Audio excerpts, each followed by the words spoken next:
कोटीच्या गाडीत फिरायचं, 17.5 रुपयाची साडी देऊन त्या मेळघाटची बेइज्जती करून टाकली.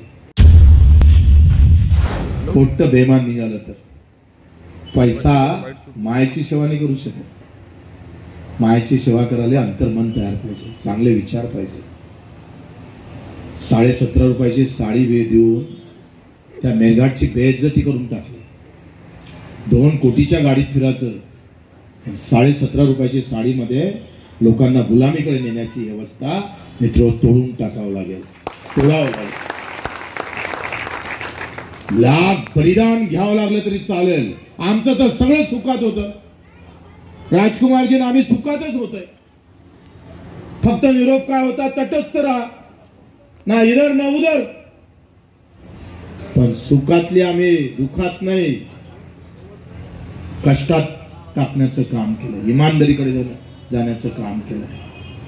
आणि आम्हाला सांगायचं आहे, 17 रुपयाची साडी निवडणुकीच वेळेस वाटलेली मतपरिवर्तन नाही करू शकत. इथे छत्रपतीनं या महाराष्ट्राचा इतिहास आहे. अनेक आव्हानं तोडफोड करून आम्ही पाहतोय छत्रपतीनं पलटून लावलेल्या आहे. ज्या गाडगेबाबाच्या घरी जो जिल्हा गाडगेबाबाचा आहे, त्या गाडगेबाबाच्या घरात अन्नाचा दाना नव्हता, तर या अमरावतीतल्या गाडगेबाबानं महाराष्ट्राला सेवा धर्म शिकवलेला आहे.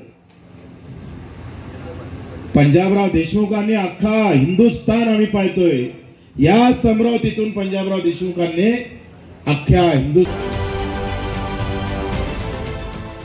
देश विदेशातील प्रत्येक घडामोडींचे लाईव्ह अपडेट मिळवण्यासाठी आता साम टीव्हीच्या सर्व सोशल मीडिया प्लॅटफॉर्मला लाईक, फॉलो आणि सबस्क्राईब करा. तसंच सर्व नोटिफिकेशनसाठी बेल आयकॉन प्रेस करायला विसरू नका.